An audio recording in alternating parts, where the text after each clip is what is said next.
In the first video that we did when I was putting the glaze in these inlay designs, I forgot to mention that you don't have, if you have plain pottery, that's fine also. You can paint simple designs on here. Here's my teal blue, and I am just going to dot, and I'm going to make my own design in here. So you can actually paint on the clay just like you would paint on a piece of paper. And underglazes normally just take about one layer because the pigment in them is so rich. So I'm just going to do a little polka dot pattern here.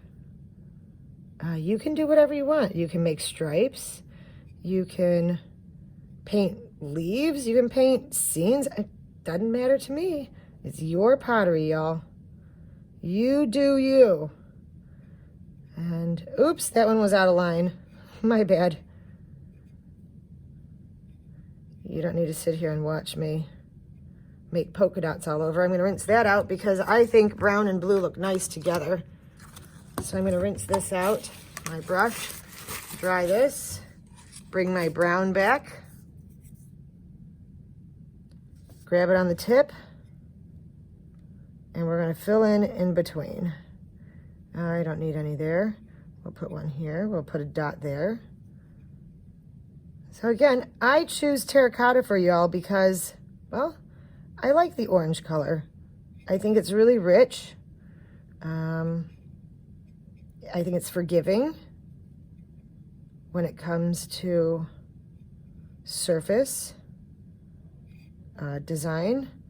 White clay tends to show a lot of errors. There we go. And then maybe I'll make the edge of this brown and we'll just paint it nice and solid brown. You may want to do more than one coat, but ooh, maybe brown with a blue edge. I think that'd be kind of fun. Echo the colors around, but feel free to go ahead and use this just like painting. All right. Again, a little goes a long way. You can see that by me just dipping into these tiny little 2-ounce jars.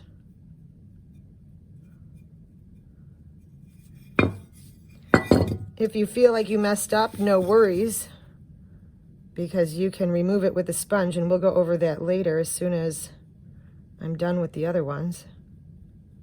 It's a very 1970s color scheme here. Maybe I should have used lime green and brown.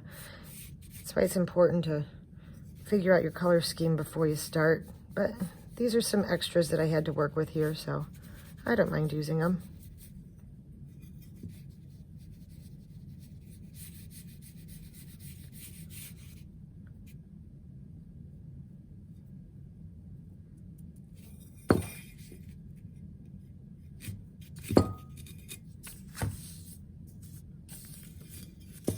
So you understand the idea. You get it. Come here, hold on.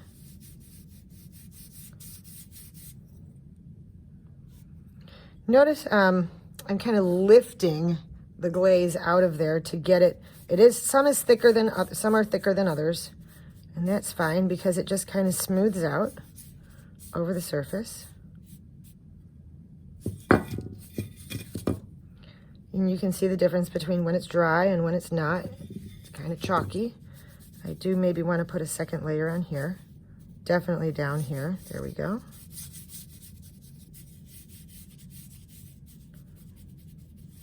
There's just, for me at least, nothing more relaxing than this stage of creating, getting close to the end, seeing your idea finally come to fruition and become reality.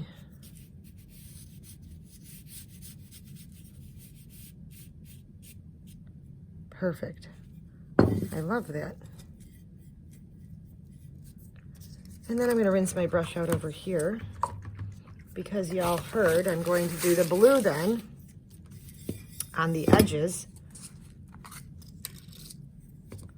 It said teal blue, and it may change a little bit in the kiln. The color of it may change just a smidge because, these are all It's a chemical process in there that happens.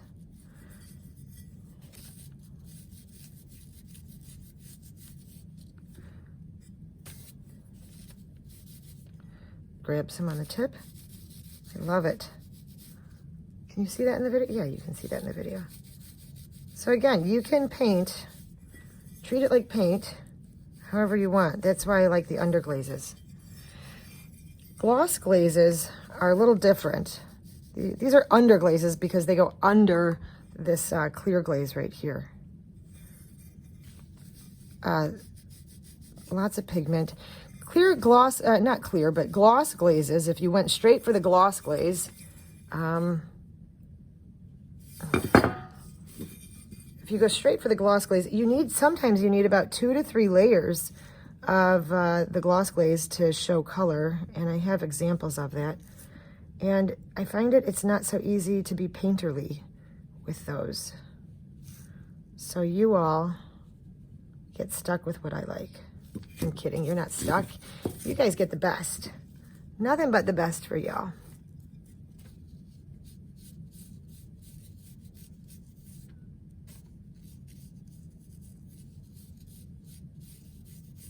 Just go slow, take your time. Remember I said I will be collecting these glaze cups to get back from you. Because if you don't use it all. All right, 1 coat should do it, but sometimes I want to go and just make sure that everything here is covered. Love this. Now I'll flip it over. There you go. And remember, we are not glazing the bottom. Wherever it touches, obviously you're like, Miss Adams, that is the bottom. Yes, but wherever it touches the surface of the kiln, I am not going to glaze because it will stick to my kiln shelf. And if it sticks, I am not sacrificing my shelf. I'm sorry, I will have to sacrifice your project. And so far, we've had all success with nothing exploding. So y'all did a really good job with wedging and kneading your clay. Kneading and wedging.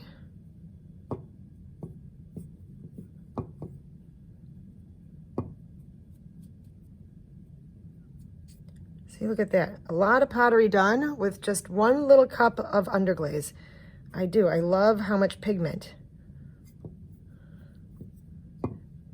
are in these cups, or in this product. And now I have my brown and teal blue little dish that I made. And I'm going to set that side aside to dry. We're on 8 minutes there. All right. Perfect. All right, let that dry and we'll come back. We'll clean up the other ones and then we'll do clear glaze after that.